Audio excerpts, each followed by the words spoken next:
그럼 만약에 이게 길어지면 이게 인터뷰 내용이 네. 좀 회장님께서 하실 말 또 사실도 워낙 많으시면 이 전주에뿐만 아니고 좀 길어지면 내일 아침에 한 시간 또 시간 내줄 수 있겠습니까? 그럼. 11시에. 그러면요.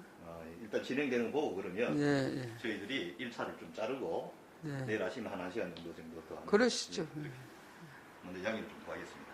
예. 그리고 뭐 내용은 회장님 아신 대로 말씀하시면 되고 보통 본인이 하셨던 걸 모르면 넘어가시면 됩니다. 일단. 네. 저희가 마스크 하니까. 예.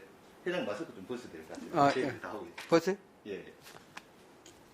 이게 이제 앞으로는 또 영상 시대이기 때문에 아주 요즘은 기본적으로 저희들이 영상을 기본적으로 해가지고 네. 이분은 영상 전문 서울 업체 네. 사장님이시고 저희들이 이 비즈니스 때문에 같이 결합되어 있습니다. 업체에서 오셨네, 그럼? 예. 학교 소속은 아닙니다. 저희들이 부탁드리고. 학교에서는 이제 박사님만 오시고. 저하고 우리 연구원하고. 연구원하고. 예. 그럼 이상주 총장님 계셨을 때도 계셨었어요? 예. 그때는 없었고 제가 이제 고등학교 선생을 하다 때 대학 옮겨가지고 이상주 선생님 총장 인터뷰를 했습니다. 인터뷰가 아니라 그 당시에는 여기 와서 밥을 안 먹었기 때문에 그 양반 얘기를 내가 하는 거예요. 그 양반이 참 앞서가시는 분이었어요. 우리 큰딸내미 줄에도 그 양반이 쓰셨어요. 네. 그리고 내가 학생회장 했습니다. 그 경영대학원에, 울산대학교. 그건 나중에 좀 얘기해 주시고, 그 부분 제가 네. 질문드리겠습니다. 그때 내가 학생회장을 하고 있었는데, 그 양반한테 많은 걸 배운 거예요. 이상주 총장한테. 산학연이라고 하는 걸 배웠어요. 산학연. 그 당시에는 좀 활성 안 됐을 텐데. 그럼요. 90 초반이니까. 그 양반은 대단한 분이셔요. 그래서 지금 밥을 여기서 안 먹고 있다라고 하면 산학연이 안 되는 거예요. 왜. 교수님은. 회장이 너무 바쁘신 것 같아가지고. 그래서 저희들이 조금. 이게 밥은 산학연이 제대로 되려면 지나가다가라도 이 밥 좀 주시오 하고 이렇게 와야 되는 거예요. 이 철자로 철자 많이 있는데. 이건 그 양반한테 배운 거예요. 아주. 그 말씀 좀 나중에 될까? 그럼 시작해도. 네. 아산 관련 구술 자료 수집 사업, 아산 증균관화 그리고 현대그룹 성장 사람 주제를 가지고 오늘은 전 현대건설, 현대정보 상무이사를 역임하셨고 현 우신산업 주식회사 회장으로 계시는 국중하 선생님 모시고 인터뷰를 진행하도록 하겠습니다. 오늘 날짜는 2022년 12월 1일입니다. 구술과 정리의 편을 위해서 이제 구술자, 그건 면남자, 네. 우리 아산은 창업자, 네. 그래서 용어를 좀 정리해 네. 주겠습니다. 일단 먼저 구술자의 개인 생애에 대해서 여쭤보도록 하겠습니다. 생년월일과 고향에 대해서 좀 말씀해 주십시오. 1936년 2월 15일 생입니다. 고향은 옥구군 서수면이에요. 전라북도. 옥구군 서수면. 네. 그럼 여기는 조상 대대로 내려오는 고향입니까? 그렇죠. 네.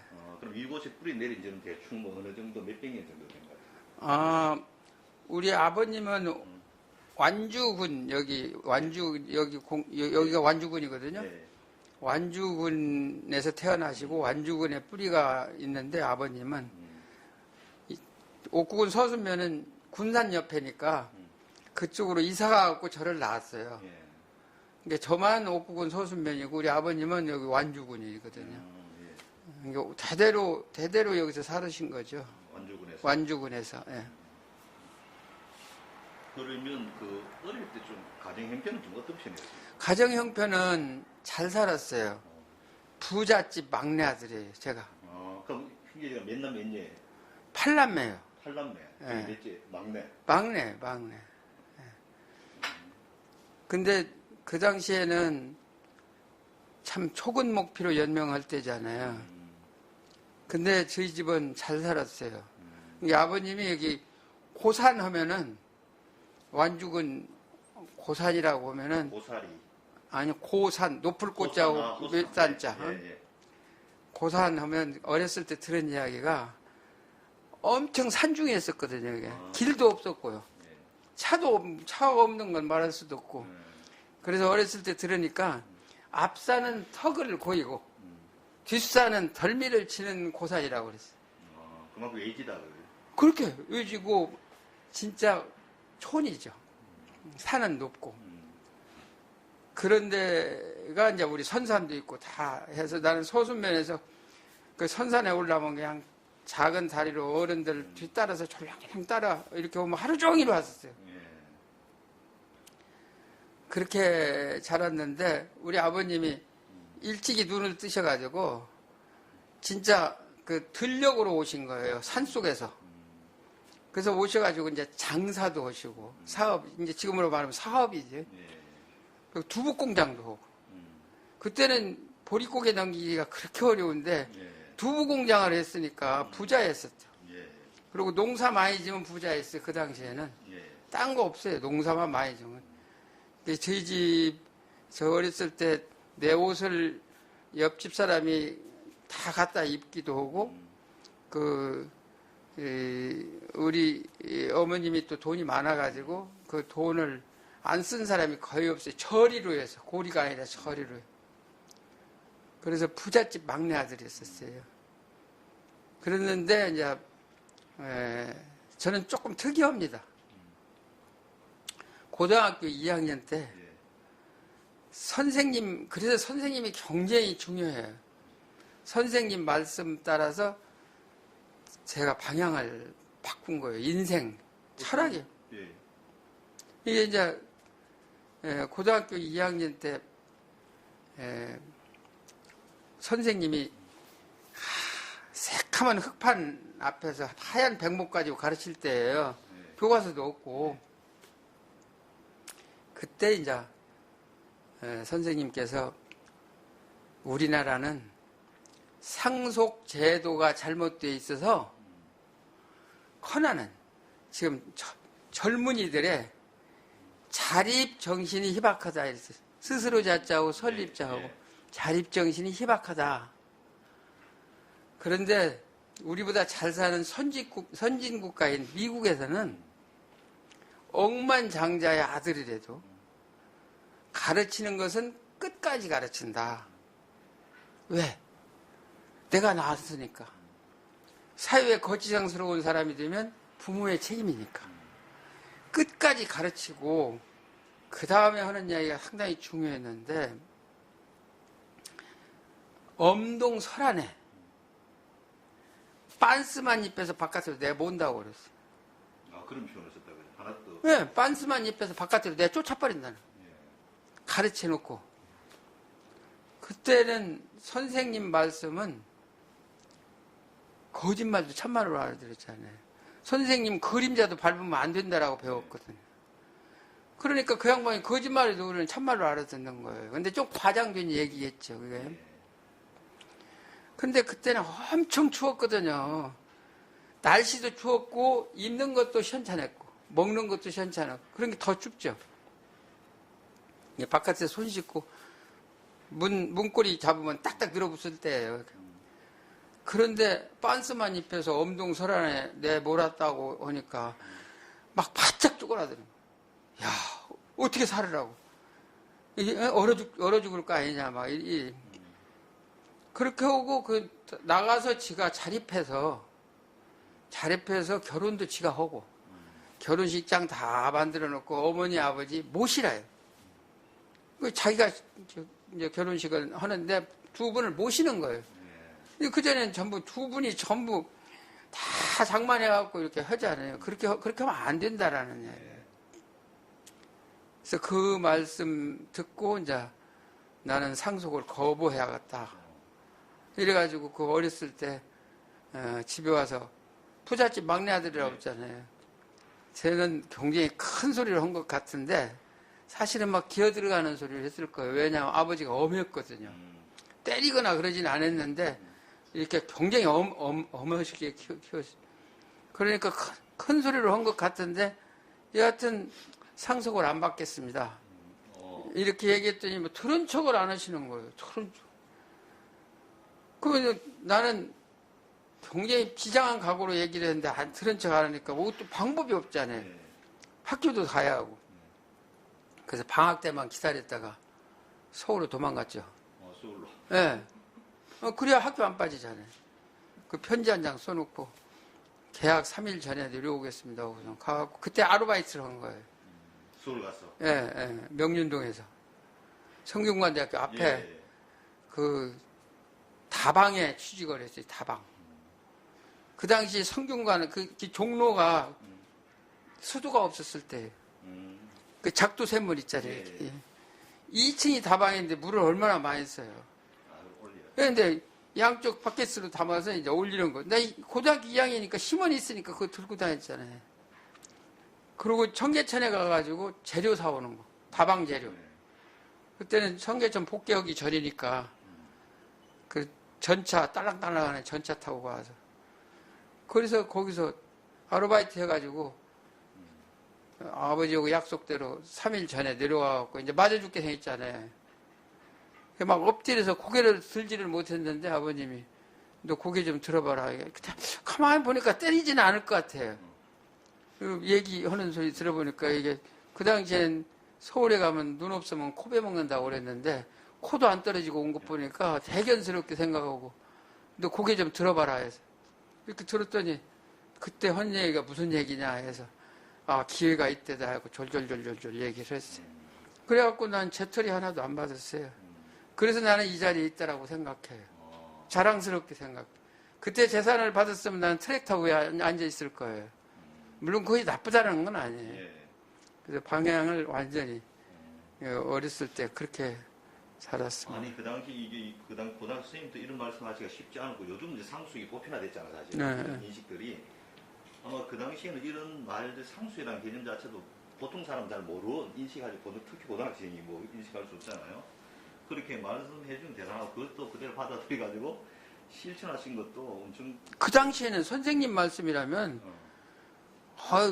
그림자도 밟으면 안 됐었다니까요. 그런 실제로 그 이후로 그 부모님부터 그대로 했어요. 한 푼도 안 받고. 한 푼도 안 받고 내가 다 돈 벌어가지고 결혼식장 다 준비해놓고 아버지는 돌아가시고 안 계시고 어머니만 계시는데 어머니 형님 모시고 그렇게 결혼식하고 그 다음에 수덕사라고 있어요.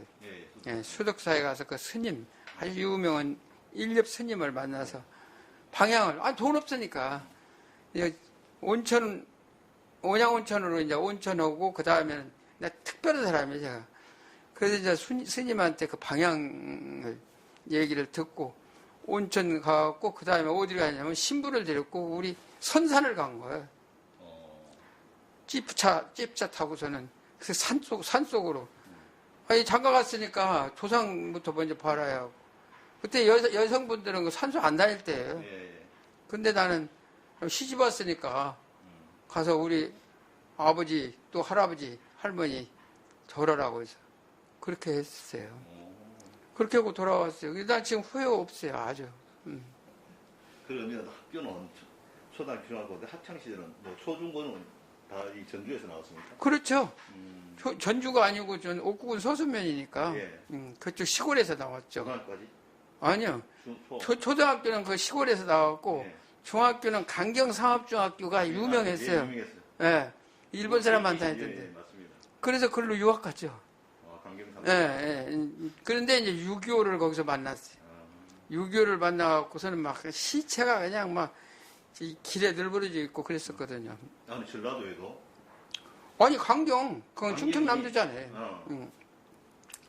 거기가 심했습니다. 굉장히 심했어요. 그래가지고서는 고등학교는 이리공업고등학교로 왔어요. 예. 이리공업고. 이게 아까 상속은 이리공업고등학교 선생님한테 들은 거예요.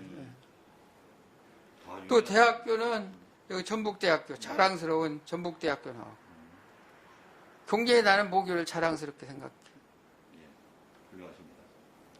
그러면 이 초중 고등학교 때 뭐 아까 이게 지금 상축국이 거의 가장 강하게 남았다는 거. 그리고 그때 뭐 어떤 이 삶의 방향은 나는 뭘 하겠다는 어떤 그런 뭐 꿈 같은 게 있었습니까? 그 어렸을 때 저는 친구들을 잘 만났었어요. 지금도 그 친구들이 모임이 있어요. 모임 이름이 고등학교 친구? 아니 중학교. 중학교 친구. 예, 강경상업중학교 때 레인보우 클럽이에요. 무지개회의. 예. 그래서 내가 빨강색이에요. 그 색깔까지 이렇게 주어졌거든요. 근데 다들 잘 됐어요. 7사람이잖아요. 7명이 무지개 색깔이 7이니 적종, 황, 녹청, 남자 이렇게. 그 지금도 봐요. 지금도 막 아주 좋은 얘기, 아주 잘 나가죠. 다 서울대학교 나오고, 뭐, 육군사관학교 나오고, 성균관대학교 나오고, 나만 이게 지방에서 다녔지. 예. 그래도 아주 재밌게 잘 지내고 있어요. 그 모임 자체가. 그래서 또 이제 그 학교에 이 강경상업중학교 그 교장 선생님의 아들도 우리 같은 레인보우 클럽이고, 지금도 건재합니다. 둘만 죽었죠. 지금. 그럼 5명이 지금. 네. 그러다 그러면 이제 전북대학교로 가셨잖아요. 그 네. 전공은 뭐라습니까? 기계공학이에요. 기계공학. 네. 네. 그럼 이제 전북대학교에서 기계공학 하시고 이제 군대 갔다가 졸업하셨겠죠? 예. 군대도 내가 좀 특이한 사람이에요. 그 당시에는 6.25 이후니까 군대 가면 죽는 줄 알았어요. 예. 전쟁터잖아요. 근데 영장 나오면 다 도망 다닐 때. 근데 그때는 대학교 학생들은 영장이 안 나왔어요. 학보 1기가 나보다 8개월 늦어요. 학보 1기가 나보다 8개월 늦은데, 그 대학교 1학년 때. 학부 1기라는 것은 그러면 이게 그러니까 대학생이 군대 가는 거. 네. 그 1기생들이 네. 나보다 8개월 늦다고. 근데 나는 왜 갔나? 네. 그게 좀 특별하죠, 이게. 이게, 이 3대 의무를 지켜야 하잖아요. 납세의 의무, 교육의 의무, 국방의 네. 의무. 그렇게 해야 하는데, 이제 교육의 의무는 지금 대학교 다니니까 지금 하고 있는 거고, 납세의 의무는 돈 벌어야 되는 거니까 이제 사회에 나와야 하잖아요. 국방의 의무까지를 하고 나와야 되겠다. 군대까지를 다 마치고 사회에 나와야 날개 피고 후를 날아다닐 거 아니냐. 그렇게 생각한 거예요. 그래갖고 우리 집 아까 부잣집 막내 아들이라고 했잖아요. 우리 형님이 병사고 사령부에 아주 친한 사람들 다 많고 하니까 나는 군대 안 가도 될 때예요. 그 당시엔. 그래갖고 다 이렇게 안 가는 걸로 이렇게 해놨는데 내가 지원해버렸다고요. 어디로 지원했어요? 군대 간다고. 군대는 그냥 육군으로? 육군으로. 예. 지원을 했더니 그 당시에 지원도 그냥 한 게 아니라 그때 이제 그 본부가 전주에 있을 때 예. 와가지고 밥 사줘 가면서 나 상황이 이래서 군대를 좀 가야겠다. 그래가지고 밥 사줘 가면서 이제 지원을 했어요. 지원했더니 딱 거기 어디다 갖다 집어넣느냐면 도망병들 있잖아요. 영장 나왔는데 안 나가고 도망 온 사람들 가둬놓는 데다 거기다 넣더라고. 그런데 소변통도 그 통로에 한가운데 놔두고 하루 종일 자고 나니까 뭐 밥을 먹을 수도 없고 그래요. 그래도 나는 결심을 했으니까 가기로. 그래갖고 이틀 저녁을 자고 났더니 면회 왔다고 그러는 거예요. 나는 도망 왔는데 아무한테 얘기도 않고. 형님이 수소문해가지고 찾은 거예요. 그래갖고 내 지원서를 쏙 빼가지고서 나 데리고 가려고 탁 빼갖고서 가자고 이제 이렇게. 병사고 사령관이 본인한테 물어보고 본인이 판단을 하고 갈 것이냐 안 갈 것이냐. 가겠다고 군대 가겠다고. 그래가지고 군대 갔다 왔어요. 그래서 지금 다른 사람들 다 도망 다닐 때 나는 1년 3개월 동안 군대를 갔다 의가사로 이렇게 그것도 빨리 나왔죠. 그렇게 해서 국방의 의무를 마쳤어요. 그 다음에 또 하나 특이한 게 있어요. 아무것도 없이 이제 상속도 거부하고 했으니까 결혼을 해야 하는데 우리 집사람은 교편 잡고 있었거든요. 그 내가 아무것도 집도 없고 아무것도 없으니까 아무것도 가지고 오지 말라고 그랬어요. 가지고 와봐야 놀 자리가 없잖아요. 그 당시에는 이제 농이불 옷을 잔뜩 해갖고 동네 사람들한테 자랑할 때입니다. 이게 뭐지 저고리를 몇 개 하고 근데 절대 놀 자리도 없으니까 사철 한 벌씩이라든가 그것만 가지고 오고 이불은 있어야 자니까 이불 가져가고 쇠방살이 했잖아요.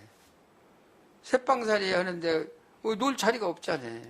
방 하나 이제 그렇게 시작해서 독립채산제라고 하는 걸 실시했어요. 부부가. 네, 독립채산제. 독립채산. 왜냐면 집사람은 교편 잡고 있고 나는 호남비료 주식회사에 취직을 했어요. 그럼 대학 졸업하고 바로 호남. 바로 갔죠, 바로. 예. 졸업하자마자. 졸업하고 호남. 예. 호남비료 주식회사가 그 당시에 우리나라에 충호비, 충주비료 공장하고 호남비료가 우리나라의 최고의 직장이었어요. 예. 한전석탄공사 뭐 이런 것들도 있었지만 최고의 직장에 있었다고. 이게 에리트들만 가는 데예요. 거기 들어갔다고. 그러니까 호남비료 가서 5년 동안 있으면서 많은 걸 배웠어요. 많은 것을 배웠는데 그 배운다라고 하는 것을 이제 관점을 잘 잡아야 돼. 죽을 때까지 배운다라고 하는 거. 왜 주위 환경이 엄청나게 변화하니까 학교에서 배우는 거는 기본밖에 못 배워요. 제 아무리 뭐 기본 이상은 뭐 예를 들어 춤을 배운다라고 하면 기본 스텝만 배우는 게 학교예요. 정규 학교. 그 다음에 응용 스텝은 나와서 죽을 때까지 배워야 돼. 그거 똑같아요. 그러니까 대학 아무리 좋은 대학을 나왔더라도 대학 나와서 아무것도 그 다음에 후속 배우지를 않으면 한 3년 지나면 안 나온 사람하고 똑같아요. 그러니까 예. 지속적으로 배워야 돼요. 아까 그럼 이제 결혼하자마자 독립채산제를 하자 했을 때 예. 그 사모님은 반대하지 않았습니까? 보통 뭐 부부 그 당시는 특히 반대하려면 나한테 시집을 못 오죠. 시집을 왔다라는 거는 반대를 안 하니까 왔죠. 나는 아무것도 없다라고 했죠. 나는 상속을 거부했기 때문에 아무것도 몸뚱이밖에 없다. 근데 호남비료에 다닌다. 근데 이제 우리 집사람 남편, 우리 집사람 친구가 또 직장에 같이 있던 사람 남편이 나하고 같이 호남비료에 있었어요. 그 사람들이 중시를 한 거예요. 호남비료 같이 이렇게 좋은 데가 있는데 막 이렇게 만나자. 그래가지고 이렇게 했기 때문에 다 알고 이렇게 왔으니까. 여쭤본 것은 요즘도 그런 게 쉽지 않거든요, 사실은. 젊은 친구들. 쉽지 않죠. 그래서 선생님 말씀이 중요하다라니까. 방향을 이렇게 틀어놓은 거예요. 선생님이 잘못 가르쳐 놓으면 이제 몽뚱언니로 가는 거죠. 그럼 호남비료가 그 당시에는 우리나라 뭐 기업도 별로 없을 때니까 위상은 대단했다는 것은 뭐. 대단했어요. 그 당시에 이제 면석이들이 제일 우리 집은 잘 살았으니까 면석이들이 우리 집에 살다시피 했는데 그때 급료가 제일 많았거든요. 면석. 8배 했어. 그 면석이의 급료의 8배. 호남비료. 초봉이. 그러니까 거기 가서도 호남비료 가서도 내가 뭐 나만 사는 게 아니라 내가 도와줬어요. 충주에 충주대학교 다니는 이선녀라고 하는 여자 있어요. 저 아버지는 대한민국 사람이고 저 어머니는 일본 여자예요. 근데 엄청나게 머리가 좋아. 기타도 잘 치고. 아니 근데 애정이 있어서 도와준 건 아니에요, 사실. 근데 그 사람 뭐 친척하고 나하고 같이 호남비료에 같이 있었는데 사정을 들어보니까 굉장히 딱한 사정이 있어서 등록금을 내가 다 대줬어요. 그러니까 아무것도 없는 사람이 8배나 면석이에 8배나 받으니까 실컷 쓰고 춤추고 별짓 다 해도 남는 거예요. 그럼 어떻든 호남비료는 계속 하니까 그다음 호남비료에서 바로 현대로 온 거예요? 아니요. 그다음 어디 갔습니까? 그 다음에 한국종합기술개발공사로 갔어요. 그 공사. 예, 그 5년 동안 호남비료에서 많은 것을 배웠고 예. 그 다음에는 이제 박정희 대통령께서 우리나라가 충호비를 이렇게 치다가 보니까 턴키 베이스로 발주를 했잖아요. 그러니까 우리나라 있는 것도 모래까지 실어왔어요. 모래까지. 외국에서. 예.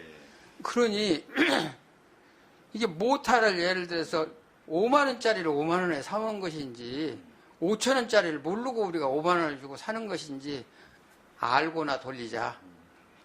그러려면 종합기술 개발이 있어야 되겠다. 그래야 이거 얼마짜리를 얼마에 사왔는가를 알지. 지금 알지도 못하고 돌리고 있으니까. 그래서 13개 국영기업체가 있었어요. 그 당시에. 13개 국영기업체에서 투자를 해서 만든 것이 한국종합기술개발공사예요. 근데 거기는 수익을 내는 회사가 아니에요. 예. 아까 얘기대로 기술의 전당입니다. 예. 기술의 전당. 그러니까 공부하는 것이 근무예요. 책. 이제 그때 이제 군인 별자리가 와서 이제 첫 사장을 했는데 배지를 달아주면서 기술의 전당이라고 하면서 이렇게 달아주더라고. 그래서 거기서 많은 걸 배웠죠. 많은 걸 배우고 우리나라 없던 것도 만들어. 물공량 표준화 작업도 거기서 했고. 그 내가 직접 했어요. 기계 분야는. 이게 하면서 많은 걸 배웠어요. 근데 생각을 잘해야 돼요. 아까 죽을 때까지 배워야 한다라고 했잖아요. 근데 학교 다닐 때 등록금 내고 배우잖아요. 예. 한국종합기술가 공사에서는 월급을 받고 배우잖아요. 그러니까 엄청 재미있는 거예요. 엄청 재미있어요. 그러니까 아웃풋가 다른 거예요. 다른 사람보다 1.5배, 2배 이렇게 되는 거예요. 그러니까 경영주가 좋아하는 거예요. 정중 회장님이 왜 좋아했겠어, 나를. 나야 자랑스러운 전북대학이라고 하지만 그냥 그때 전북대학이 보이지도 않아. 저 연고대나 보니까 이거 안 보이지도 않아. 그런데 나는 거기서 자랑스러운 전북대학교라고 했어요. 이 학교가 문제가 아니잖아요. 그러면 그러다 이제 현대로 오게 된 거예요. 아니에요. 또 하나 딴 데로 갔죠. 네. 그 다음 또 어떻게 갔어요? 거기서 5년 동안 있었단 말이에요. 예. 참 많은 걸 배웠어요. 거기서. 예. 배우기도 하고 진짜 이게 사는 재미구나. 예, 보람도 느끼기도 하고. 물공량 표준화 작업이라는 게 뭐냐면 적산 자료입니다. 아. 표준 자료. 예. 셈표. 셈표. 예. 뭐 견적 내고 할 때. 근데 그걸 우리가 만든 거예요. 한국종합기술. 견적 같은 거 저희 만들어요. 거의 없을까요? 어떤 거? 아니, 그 자료를 우리가 직접 물공량 표준화를 했다니까요. 용접사가, 예를 들어 용접사가 용접을 하는 네트워크 타임이 얼마나 1m를 하는데, 아니면 그 용접하기 위해서 시간은 얼마나 걸리는지. 이거를 전부 스톱워치 하고 챈 거예요. 저 화력발전소 건설하는데 가고. 근데 그게 맞습니까? 안 맞아요. 그래서 그 놈으로 해보니까 그 전에 하던 적산재료가 있잖아요. 옛날에 하던 거. 그거에 10분의 1도 안 되는 거예요. 그러면 그 전에 했던 건 다 도둑놈들이잖아요. 그러면서 2배로 늘리기도 하고 별짓 다 하고 만든 것이 우리가 만든 적산재료예요. 지금 그걸 쓰고 있는 겁니다. 이제 그런 것들을 거기서 많은 걸 배웠어요. 그랬는데 그 당시에 이제 이우락 씨가 정부부장을 했었잖아요. 김용산 씨가 극동건설 사장을 했어요. 용산. 네. 김용산. 예. 그 양반 대단했어요. 이 극동건설이에요? 극동건설, 극동. 예. 그게 현대보다 컸어요. 그 당시에는. 현대는 저 밑에가 있어요. 그 김용산이 만달라면 정중훈 회장님이 그냥 급신급신하고 그랬어. 왜냐하면 정보부가 그때는 다 했잖아요. 근데 뭐 아삼육이 그냥 딱 붙어가고. 그래서 극동건설이 제일 컸는데 포항 종합제철을 짓는다고 했는데 거기서 제철소 큰 공장을 맡은 거예요. 극동건설에서. 사람이 있어야지. 나를 뽑아간 거예요. 픽업 당해서 그렇게 한 거예요. 제가 기계과장으로 갔죠. 그래서 그 1년 동안에 거기서 일하면서 또 많은 걸 배웠어요. 포스코에서. 박태준 씨가 그 참 대단한 것을 하신 거예요. 포스코에 박태준 씨가 불량이 나서 무슨 건물 다 지어놓고라도 그냥 다이나마이트로 폭발시켜버렸다고요. 그 불량이 난 그 부분을. 우리만 있는다 하는 게 아니라 모든 그 납품업체들 있잖아요. 다 보는 데서. 이게 불량 내면 안 된다라고 하는 그런 식으로. 그래서 거기서 그 당시에는 뭐, 불량 안 낼 수가 없었던 처음에. 기술이라는 게 없었으니까. 그래서 거기서 이제 1년 동안 김용산 씨가 원하는 만큼 다 해놓고 그 다음에 현대건설 기획과장으로 간 거예요. 현대건설 기획과장. 예. 이때가 몇 년도쯤 됩니까? 그거요? 내가 그 이력서를 하나 드릴까요? 나중에 이때가 그럼 그러니까 이제 62년도부터 이제 5년 동안 하고 저거 10년 하면 72년. 72년 초반되네요. 그럼 현대건설 기계과장인데 주로 이때는 어떤 일들에 현대건설에서 주 사업은 어떤 걸 하십니까?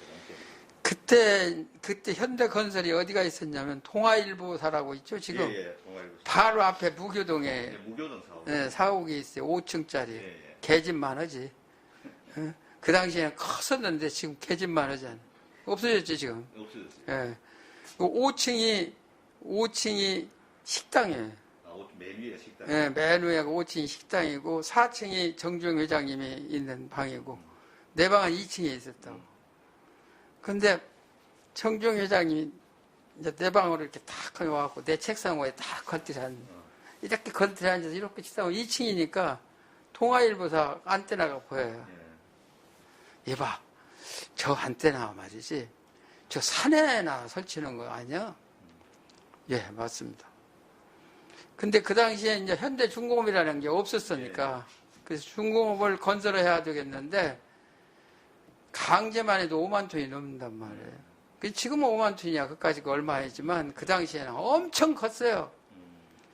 그러니까 이 양반이 이제 꾸며대는 거예요. 이게 예를 들어 그때 이제 톤당 한 180만 원이나 이렇게 들어간다라고 하면은 그걸 다 취하겠는데 5만 톤이나 되니까 톤당 그 액수만 좀 낮추면 엄청난 효과이죠. 그게 막 가진 얘기를 다 하시는 거예요. 딱 하니 나보고 이제 계획을 하라고 하는 거니까. 봐, 저 철탑이 손가락만 하니 이 앵글로 이렇게 다 조리온 거잖아요. 근데 저것이 송전탑 하려면 산속이나 산 밑에나 이런 데 하기 때문에 기계 장비도 못 쓰고 참 뭐 로프에다 감아서 올리고 이러는데 저거 10만 원 미만에 한데 국제그룹의 암흑에는. 그런데 우리 현대중공업 기둥 하나가 몇 톤씩이요? 기둥 하나만 턱하게 세우면 몇 톤인데 그러면 훨씬 싸야 될 거 아니에요? 이렇게 묻는 거예요, 나한테. 그럼 그걸 뭐라고 얘기했어요? 어그리 해야죠. 맞습니다. 그런데 단서가 있습니다. 그런데 저 철탑은요, 국제규격입니다. 우리나라만 쓰는 것이 아니라 일본이나 미국이나 다 똑같습니다, 저게. 그래서 필요 없어도 그냥 몽땅 싸놔도 부재가 되는 거고, 우리 현대중공업 것은 하나밖에 없는 겁니다. 그 차이밖에 없습니다. 그러면 이제 자기 얘기는 다 충족이 된 거잖아요. 어그리를 했으니까. 저 회장님 말씀이 맞습니다. 그런데 단지 틀린 거는 저건 국제규격이고 우리는 하나밖에 없는 거. 그 차이입니다. 그러면 이제 이 양반이 말문이 막히니까 그냥 올라가요. 딴 얘기 이렇게 하고서는 올라가고. 그 다음에 또 뭘 연구해갖고 다시 또 내려오신다. 그 또 묻기도 하고. 그러면 그래서 이제 그 별도의 방법으로 굉장히 싸게 했어요. 현대중공업 그 건설하는 거를. 그런 식으로. 그래서 이제 그 양반이 나를 인정하기까지에는 그게 엄청 그렇게 완전히 그렇게 했기 때문에 인정이 되는 거예요. 본인이 느끼니까. 그래서 그 양반 이제 신임을 하게 되는 것이죠. 그래서 현대중공업 건설하는데 배관 작업 전체를 내가 다 했잖아요. 그것도 커요, 배관. 예. 그리고 철골 기획을 내가 다 했고요. 그 많은 그 기획을 구본승 본부장이라고 전무가 있었는데, 그 서빙고 공장장에 있는데 그분하고 같이 아이디어는 내가 내고. 아니, 여기 서빙고 공장이라는 말씀들을 많이 하시는데, 이 서빙고 공장은 어떤 공장이에요? 서빙고가 원천적인 공장입니다, 그게. 이제 건설에, 거기서 모든 걸 만들었어요. 서빙고 공장에서. 이게 아무것도 불모지 없는 데서 뭐 별걸 다 만든 거예요, 거기서. 거기, 그러니까 서빙고면 이제 전신입니다, 현대건설에. 그 공장이? 거기 구본숭이가 거기 이제 총책임자로 있었는데, 나보다도 나이가 더 많죠. 더 많은데 막, 나 때문에 참 눈물도 많이 흘리고 그랬어요, 그 친구가. 왜? 아니, 뭐, 이제 일 때문에. 일 때문에. 마음이 또 여려. 굉장히 여리고. 나는 또 올바른 얘기를 하니까. 아니, 나는 아까부터 그 기준이 가장 중요한 거예요. 배운다라고 하는 그 기준. 근데 나는 전부가 배울 거예요. 천지가 배울 건데 안 듣는 거예요. 나보다 높잖아요. 그 양반 본부장이니까. 나는 과장이니까 그 사람하고 비교가 안 되잖아요. 그런데 얘기해도 안 듣잖아요. 지가 높으니까. 그러면 이건 현대 전체로 봐서는 손해잖아요. 나라 전체로 봐서도 손해고. 예. 이거 그러니까 이거 어디 하소연할 때도 없고 기다리는 게 이제 정주영 회장님하고 회의하는 거. 회의를 그때 하는데 이제 본부장들 다 모아놓고 여기 이 회의를 하면 이렇게 돌아가면서 얘기를 하거든요. 그때 이제 옳다 됐다고 쭉 절절절 얘기를 하거든요. 그러면 그 양반 귀에 딱딱 들어맞는 얘기니까 막 거기서 딱딱 결정을 내려준다고. 그래서 난 속이 막 후련하죠. 속이 후련해요. 그다음 오직 그야 거기 이제 부사장으로 있었던 사람이 아주 생경했던 사람이 있어요. 그분이 이 정태구라고 하는 사람이 있었는데 대방에 이렇게 와고 회의 끝나고 참 그 굉장히 대단한 사람인데 담배를 막 피우면서 그래요. 당신은 어쩌면 그렇게 말을 잘하셔. 아니 저는 말 못하는데 저 엔지니어입니다. 말은 변호사가 잘하죠. 난 엔지니어입니다. 그러면 참 기가 막히게 말을 잘한다고. 아니 난 말은 잘한다 소리는 난 처음 듣는다고. 나는 엔지니어라고. 그러면서 그냥 헐매가 없으니까 그 얘기 그냥 할 말은 많은데 이게 되지를 않으니까. 이제 그런 재미. 그러니까 그걸 이 정주영 회장님이 알아요. 그러니까 40도 되기 전에 이제 중역을 시킨 거죠. 이게 아까 과장으로 들어갔을 때가 나이가 몇 살인데 1년에 한 번씩이 아니라 6개월에 한 번씩 올라간 폭은 돼요. 굉장히 빠르게 올라갔죠.